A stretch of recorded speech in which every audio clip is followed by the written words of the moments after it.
Mesdames et messieurs, bonjour et bienvenue dans le podcast Bamba Talk. Moi, Samed Bamba. Aujourd'hui, nous allons à la rencontre de Olvis Dablé, journaliste, auteur d'un ouvrage qui s'appelle Kotrou. Et il a été cette année l'invité spécial de la francophonie ici aux Pays-Bas à La Haye. Ce soir, nous allons vous entretenir avec lui pour parler de son œuvre qui s'appelle Kotrou, terre d'origine de la coopération ivoiro-néerlandaise. Bonsoir chers confrères, merci de me recevoir dans votre studio et sur votre plateau. Eh bien, je suis Olvis Dablé, je suis natif de la ville de Sassandra et donc je suis fils de la région du Boclé, région qui regroupe en fait les départements de Sassandra et de Fresco, et la ville de Sassandra est donc le chef-lieu de région. Je suis Néo, c'est mon ethnie, mais dans cette région, vous avez d'autres ethnies. En dehors des Néo, vous avez par exemple les Gaudiers, oui. Vous avez les Bakouis, vous avez les Kodia, et puis vous avez les Loglanois, dont justement parle cet ouvrage. D'accord. Et donc, je suis journaliste et je suis président de l'ONG de développement de la région du Boclé qui s'appelle Awa Boclé. Alors, Kotrou, c'est en fait, actuellement, c'est un toponyme, c'est-à-dire c'est le nom d'un terroir, un territoire. Au plan administratif, c'est un canton du département de Fresco. D'accord. Donc, c'est un territoire. Et ce territoire a pour particularité d'être celui des Loglanois, c'est-à-dire les hommes des dents d'éléphant. C'est comme ça que ça s'explique, ça se définit, Loglanois. Tout part donc d'une rencontre que votre serviteur a avec son Excellence M. Jeroen Calderech, qui est l'ambassadeur actuel de Côte d'Ivoire aux Pays-Bas. Oui. À la faveur donc de la célébration des 130 ans de la ville de Sassandra, initiative de l'ONG que je porte, en 2023.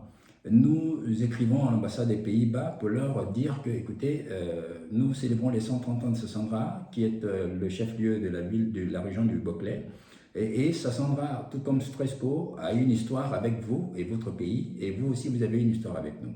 Et je lui explique, en fait, cette histoire-là un peu sommairement comme ça. Si je comprends bien, ça veut dire que vous saviez déjà l'existence de cette histoire. Ah oui, moi je savais cette histoire et d'ailleurs chez nous, oui. Ce peuple-là notamment connaît et les anciens connaissent cette histoire. Ok. Voilà. Seulement, comme vous le disiez tantôt en coulisses, c'est pas écrit. Non. Voilà, c'est pas écrit, mais sinon, on va dire les autochtones connaissent cette histoire. Même si des fois il y avait eu des confusions, parce que moi dans mes recherches j'ai découvert que même certains vieux, en fait ils se souviennent de blancs mais ils ne savaient pas si c'était portugais, si c'était hollandais, ils ne savaient pas si c'était français. Oui. Mais comme Dieu merci, on recoupe un peu les informations, donc on a effectivement découvert, et moi pour ma part à la lumière donc de certains écrits que j'ai lus, donc on a su qu'effectivement c'était des Hollandais.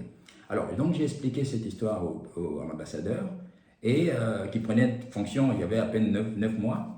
Et qui a été très intéressé d'aller un peu plus loin. Quelques semaines après, donc, l'ambassade m'appelle, on me dit, écoutez, M. Dablé, l'ambassadeur veut vous parler. D'accord. Et puis, on échange au téléphone, il m'a dit, mais écoutez, est-ce que vous ne pouvez pas écrire cette histoire dont vous parlez, on ne peut pas en faire un petit livre, un petit truc comme ça. J'ai dit, par excellence, et on peut le faire. Rien n'est écrit chez nous, il me fallait donc faire un travail de recherche. Et c'est ce qui les a intéressés, parce qu'ils sont eux aussi intéressés de savoir sur leur histoire, puisqu'il y a même des aspects de cette histoire en Côte d'Ivoire concernant les Néerlandais, mais également eux-mêmes, l'histoire aux Pays-Bas qu'ils ne connaissaient pas et que je révélais. Mais comment vous avez découvert cette histoire? Bien vrai que c'était expliqué oralement, je me suis dit, bon, quelque part il y a une documentation ou bien jusqu'à ce que vous arrivez à ce... Oui. Il y a un processus de recherche, je suppose. C'est ça, tout à fait. Alors comme je vous le disais, quand j'ai eu l'idée de monter l'ONG, parce qu'en fait, cette ONG voulait apporter la réponse du développement, donc à équidistance, donc on va dire des initiatives des élus et autres et tout ça, mais nous, on veut impliquer là, on va dire les populations donc locales. Okay. Donc on s'est dit, notre vocation étant de promouvoir notre destination, il faut donc connaître notre histoire, notre culture et tout ce qui recouvre donc de notre patrimoine. À partir de ce moment, moi-même en tant que porteur de ce projet, il me fallait connaître ma région, il me fallait connaître mon histoire. Et c'est comme ça que j'ai commencé à me documenter. Comme je vous l'ai dit, c'est vrai, j'avais déjà entendu un peu parler de cette histoire. Mais il y a des écrits vraiment, on va dire, antérieur donc, à la colonisation française, que j'ai lu, notamment des écrits du docteur Alfred Schwartz, hein, donc, qui a fait un travail documentaire sur les peuples du Sud-Ouest. Et j'ai découvert dans ses écrits, justement, le premier déclic. Parce qu'il a été le premier de qui j'ai lu que les Néerlandais étaient ceux qui ont donné le nom de la Côte d'Ivoire. Et c'est comme ça que c'est parti. Et donc, quand j'avais ces éléments, ça m'a donné en fait un petit, comment vous le dire, un petit fil rouge pour commencer à mener donc mes recherches. Et c'est comme ça que je me suis rendu maintenant dans les villages, donc des hommes des dents d'éléphant, donc qui sont nos parents de l'autre côté, on va dire de l'est donc de ce endroit. Et je suis donc allé là-bas faire une immersion donc dans cette histoire. Donc, vous le savez, la plupart de nos parents ne connaissent que les histoires du point de vue oral, donc ne rendent que du point de vue oral. Donc, par la grâce de Dieu, il y a encore des anciens qui vivent, qui connaissent leur histoire, et c'est ceux-là qui m'ont raconté. Donc, j'ai fait, aujourd'hui, vous avez dans le canton Cap-Cotroou, donc, on va dire majoritairement 3 villages qui sont représentatifs de ceux des Logblanois. Donc j'ai fait le tour de ces anciens-là. Non, le Logblanois, je ne sais pas si je prononce bien. Oui, Logblanois, oui. Ce sont ce sont les autochtones. Les autochtones de voilà. Ok, d'accord. Donc, pas de la région seulement. Mais je veux dire du canton que l'on a appelé Cotroou. Ok. Ce sont eux là qui sont les autochtones de là-bas. D'accord. Voilà. Et donc ceux-là, ils ont aujourd'hui, ils avaient eu plusieurs villages, mais aujourd'hui il y a 3 villages qui sont représentatifs de ces Logblanois. Donc j'ai fait le tour des anciens de ce village. Donc ces villages, par exemple, vous avez un village, vous avez Dacioko, vous avez Zuzoko, et puis vous avez Koso. D'accord. Ce sont ces 3 villages-là aujourd'hui, puisque Dacioko lui-même, on va dire, il y a un autre village qui s'appelait Kazuko qui a été intégré à Dacioko, donc tous ces villages-là font un seul village aujourd'hui. Et donc c'est comme ça qu'à l'écoute de ces anciens et à la lumière donc des écrits que j'avais, eh bien, j'ai petit à petit trouvé le bout, et c'est comme ça que j'ai découvert tout ce que je rapporte dans ce livre. On va passer cette histoire. J'ai lu le livre et j'ai trouvé très intéressant. Merci. Mais seulement, je me suis posé une question parce que vous avez dit quelque part que ce livre n'était pas un livre d'histoire classique. Ah oui, je ne pourrais pas avoir cette prétention. D'abord, je ne suis pas historien. Oui, mais ensuite, ça peut être une histoire, c'est l'histoire aussi de la Côte d'Ivoire. C'est sûr, c'est un essai, d'abord en termes de genre littéraire, c'est un essai historique, certes. Oui. Mais comme moi, je ne suis pas un spécialiste d'histoire ou en histoire, donc je ne suis pas un historien, je ne peux pas prétendre que ce livre est un livre d'histoire, parce que autrement, certainement que ça va répondre à certains codes et autres et tout ça. Moi, j'ai fait un essai historique, donc forcément, il y a un fond historique et qui est même documentaire, mais de mon œil et de ma plume de journaliste, j'ai traité cette histoire. Donc, on va dire, on peut apprendre effectivement à savoir sur l'histoire et de la Côte d'Ivoire et des Pays-Bas, comme c'est le cas, mais je ne peux pas dire que j'ai travaillé du point de vue d'une démarche historique comme les uns et les autres le font. Je me suis appuyé sur ce qui existait, peut-être même que j'en ai emprunté un peu on va dire aux historiens, aux démarches, donc à la démarche. Oui, je comprends. Mais je préfère être assez prudent parce que sinon je risque de porter une casquette un peu trop. Ça, je comprends l'idée de l'intellectuel, du journaliste qui est là ou de l'écrivain qui est là, mais c'est aussi pour la jeunesse. Je suppose que la jeunesse de cette région, c'est un livre d'histoire. On va dire entre guillemets, oui. Mais on ne va pas rester là-dessus. Moi, j'aimerais que vous me parliez un peu de l'histoire de ce peuple-là, un peuple, vaillant peuple, qui en fait est à l'origine même du nom ivoirien. Parlez-nous un peu de ce peuple. D'abord, il faut préciser que aujourd'hui, les uns et les autres qui vont lire le livre vont voir effectivement qu'il y a un peuple qui était déjà, donc qui portait déjà le nom ivoirien. Exactement, surtout qu'en Côte d'Ivoire actuellement, l'histoire de la Côte d'Ivoire est mieux connue de beaucoup d'Ivoiriens. Voilà. Donc, moi, quand j'ai lu, je me suis dit, c'est une très bonne occasion pour qu'on puisse expliquer tout à fait. À tous les Ivoiriens, et même en dehors de la Côte d'Ivoire, c'est que c'est l'histoire. Donc, exactement. Un peu. Alors, voici, nous sommes peu avant le XVIIe siècle, et donc un peuple qui, comme vous le savez, c'était la période de migration des peuples, etc. Donc, ce peuple, selon ce que... Bon, j'essaie de résumer un peu les différentes versions que nous avons et que je mets dans le livre. Donc, ce peuple sort un peu donc, de sa transhumance, là, depuis, on va dire, selon ce qu'on a eu comme information, il va à Djibouti. Ils passent par le Nigeria, Togo, Bénin, Ghana. Et c'est surtout au niveau du Ghana qu'ils arrivent donc en Côte d'Ivoire. C'est pour ça que d'ailleurs beaucoup des personnes pensent qu'ils viennent du Ghana.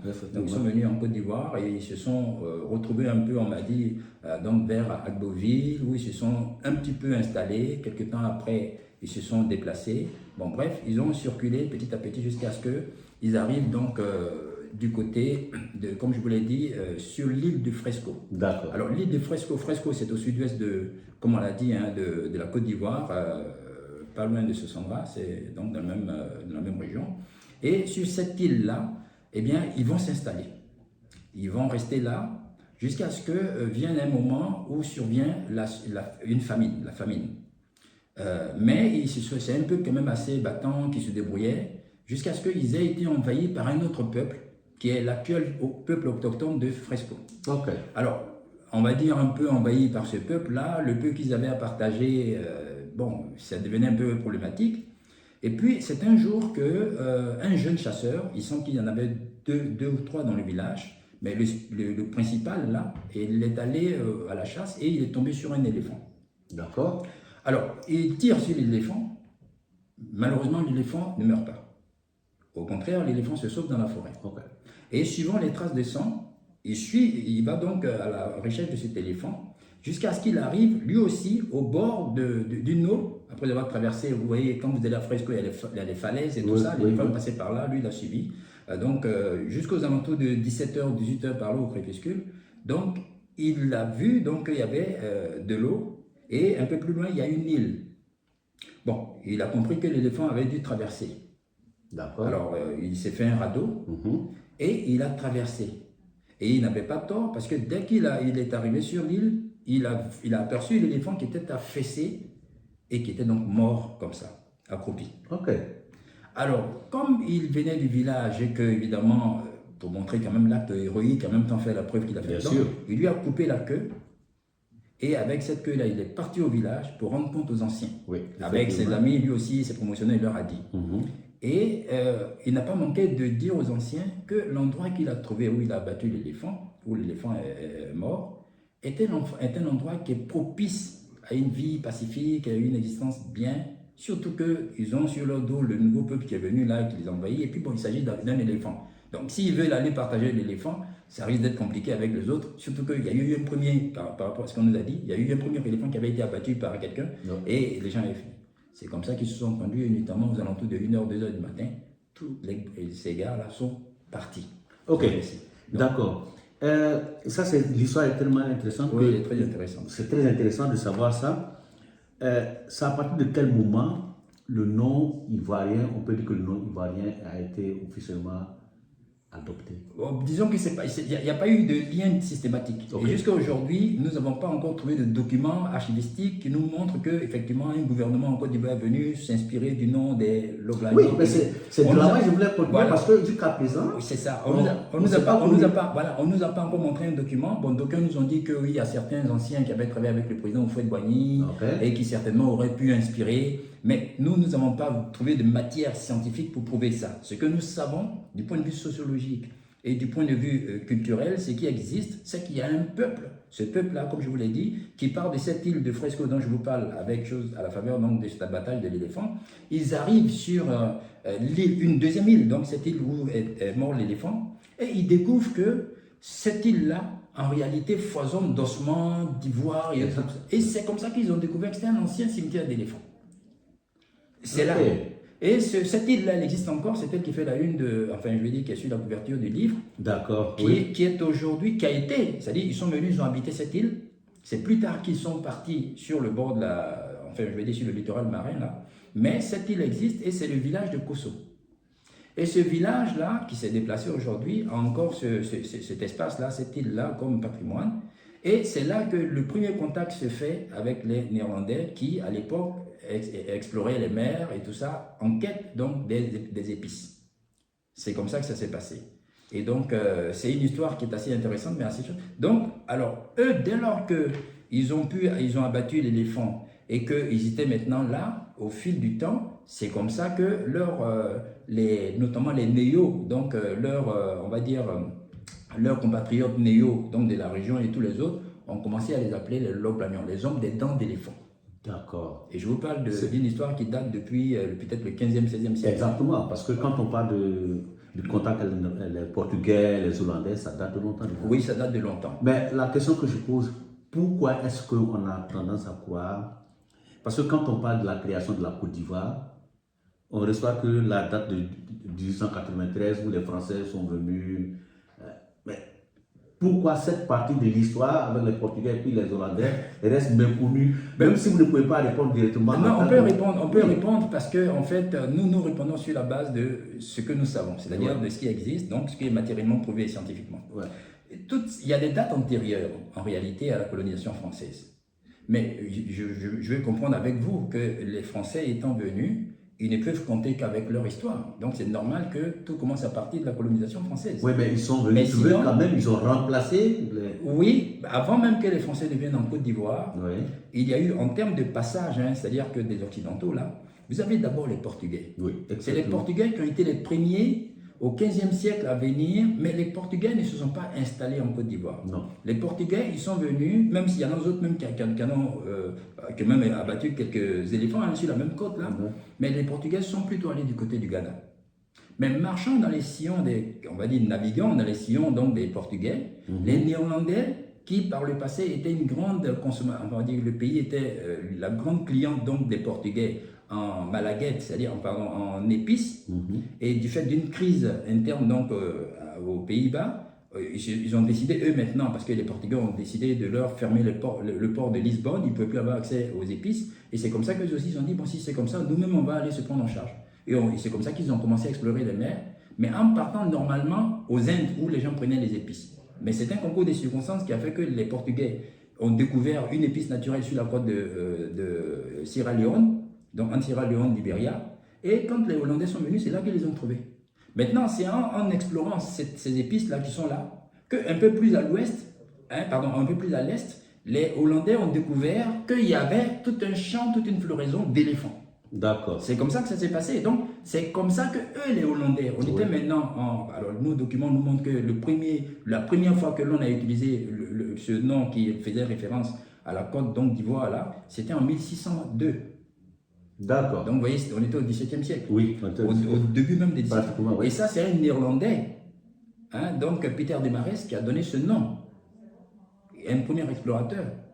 Dans le livre, vous allez voir, il y a une carte. Ouais, voilà, tout à fait. Et c'est là, puisqu'ils ont vu cette côte-là, avant même de se sédentariser, enfin pour certains, sur la côte de Fresco, là, c'est comme ça qu'ils ont dit Standkust. Ouais. Pour dire, vous comprenez le néerlandais, vous allez nous voir de côte des dents, sous-entendu d'éléphant. Ouais. Et donc, c'est comme ça que c'est parti. Alors, comme je vous l'ai dit, on est au XVIIe siècle, et les Français ne viennent officiellement qu'à partir du XVIIIe siècle. Oui, effectivement. Voyez, exactement. Quand on lit l'ouvrage. On va même dire 19e siècle. Parce oui. Ils sont plus au 19e, donc à peu près deux siècles après. Donc vous voyez, et c'est quand eux ils viennent, pour la petite histoire, il y a que au moment où les Français venaient, parce que c'est comment vous le dire, le gouverneur Binger qui a été nommé officiellement comme le premier gouverneur pour la colonie de Côte d'Ivoire. Exactement. À cette époque, sinon avant cette époque, il y avait quand même, la France était déjà là. Ouais. Et la Côte d'Ivoire, en tant que pays, et donc en tant que ce territoire de 322 km² n'existait pas. Non. Voilà. Ce qui existait, c'était le littoral. Donc la Côte d'Ivoire n'était Côte d'Ivoire que depuis Fresco jusqu'à Assini.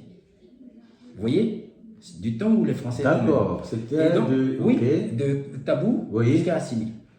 Mais les Français avaient deux dénominations qu'ils avaient données à ce littoral-là, où ils avaient installé quelques comptoirs. Donc là, maintenant, on est au XVIIIe siècle, pardon, au XIXe siècle, puisqu'on parle maintenant les Français sont là à partir de 1893, mais ils étaient quand même là peu avant. Ils étaient quand même là peu avant, puisque officiellement, le nom Côte d'Ivoire, donc qui s'étend depuis le littoral jusqu'à tout le territoire qu'on connaît aujourd'hui, a été acté en France à partir de 1891. Donc, c'est 2 ans après que c'est devenu colonie française. Vous comprenez? Okay. Donc, le gouverneur Binger, en prenant fonction, avait découvert que du temps où les Boué-Viomé et tous les autres qui étaient là, déjà, ses amis, enfin, lui, il était amiral français, celui à qui ils ont donné le nom de Port-Boué, ils ont donné le nom à Port-Boué. Et c'est lui qui est le premier, déjà à cette époque, avant Binger, avait commencé à franciser le nom Standkust là, et c'est lui qui en a dit Côte d'Ivoire. il était le premier à avoir dit Côte d'Ivoire. Et il utilisait, mais pour qualifier la côte, donc partant de de Tabou à Grand Laou, enfin, on va dire quoi, oui, à Grand Laou. Okay. Puisque à partir de Bassam jusqu'à Assini, ils appelaient là-bas la Côte d'Or. Oui. Vous voyez? En référence à Gold Coast comme au Ghana. Oui, mais juste à côté d'eux, il y avait Gold Coast. C'est ce qui a fait que le gouverneur Béger, quand il a pris fonction, pour ne pas créer d'amalgame et s'assurer quand même qu'il règne sur son territoire qui lui est propre, c'est lui qui a dit, ben, écoutez, pour faire court, on ne va pas appeler ici Côte d'Or là-bas. Ben, nous, on va pointer à Boué, ce qu'il avait comme chose. Et donc, c'est comme ça qu'il a dit, on fait Côte d'Ivoire. Très intéressant cette histoire. Votre ONG, que comptez-vous faire pour faire connaître cette histoire à travers votre ONG? Qu'est-ce que vous entendez entreprendre? Parce que ça ne doit pas rester comme ça, méconnu. Il faudrait que cette histoire soit connue, surtout qu'avec cette période en Côte d'Ivoire où il y a une crise entre guillemets identitaire. Tout à fait. Est-ce que vous avez un projet pour pouvoir faire connaître ce que vous racontez dans votre ouvrage? Alors déjà, je vous remercie pour la question. C'est ce que nous avons commencé déjà. On a des actions, c'est vrai, donc au plan local, mais déjà la publication de cet ouvrage est pour nous le premier support de communication sur cette histoire. Ouais. Vous voyez? Donc c'est une action concrète, donc déjà que mène l'ONG à travers la vulgarisation de cette histoire. Donc Dieu merci, votre serviteur en tant que président de l'ONG est lui-même instigateur de, je vais dire, comme vous l'avez vu, auteur de cette œuvre. Donc, c'est pour dire que nous, en tant que filles et fils, ce que nous pouvons faire et savons faire là, c'est ce que nous sommes en train de faire. Ouais. Donc, déjà, nous avons proposé à l'opinion nationale et désormais internationale, eh bien, la démocratisation de cette histoire-là, pour que chacun puisse savoir, comme on a dit, prendre des repères historiques par rapport donc à d'où vient la Côte d'Ivoire. Donc, ça, c'est déjà une première chose. Le livre est publié.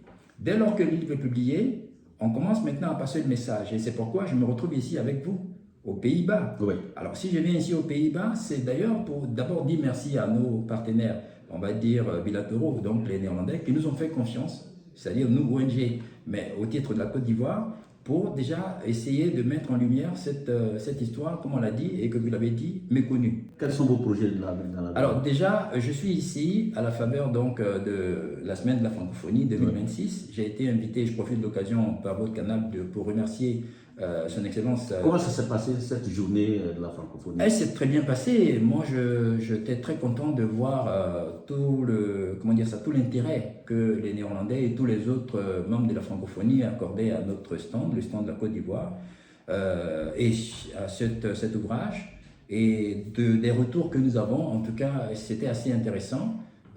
Après, c'est que les gens, puisqu'ils achètent les ouvrages, donc on regarde un peu, on voit en termes de quantité ce qui sort, et c'est très encourageant. Donc ça nous fait effectivement un barème pour savoir que, une sorte d'indicateur qui nous permet de savoir que les gens s'intéressent à cette histoire. Et d'ailleurs, ça les intéresse tellement qu'il y en a qui ont proposé même qu'on traduise le livre en néerlandais. Ben oui, c'est ce que je voulais dire. Donc, puisque ça concerne aussi les Néerlandais, ça serait vraiment très bien qu'ils puissent aussi lire. Voilà, j'en ai parlé à des collègues, je me suis dit, voici l'histoire de la Côte d'Ivoire et puis la Hollande.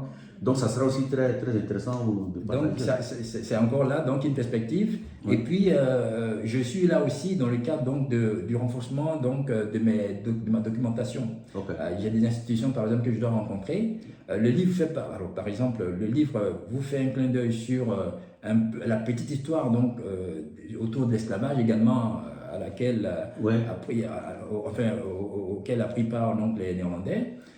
Ils ont souhaité sans complexe que nous puissions aborder la question, évidemment sans passion non plus. Ce qui est déjà bien. Et dans le livre, on a fait également allusion à cela, parce que la ville de Sassandra également, comme on vous l'a dit, chef-lieu de région du Boclé, a connu également donc l'esclavage et a même été un port, on va dire un port donc de déportation. Voilà, ce qu'on oublie souvent. Voilà, ce que les gens ne savent pas. Et j'ai montré dans les livres, et c'est aussi pour ça que je suis là, qu'un jeune esclave a été acheté là-bas au port de Sassandra. Exactement. Voilà, qui avait à peine 12-13 ans, hein, donc capitaine Jacobus, oui. Hein, et qui lui a été acheté par un armateur néerlandais, qu'il a offert à un autre de ses amis, un autre aristocrate d'ici, là-bas déjà à cette époque-là, et qui est venu ici aux Pays-Bas, et à qui son tuteur ou son père a permis, son nouveau père, a permis donc de faire des études normales, ce jeune esclave. Ouais. Et il a fait des études jusqu'à en faire donc à l'université de Leiden. Et cette université que je vais rencontrer, et la direction générale sur un très, en tout cas, m'ont accordé un rendez-vous. Ouais.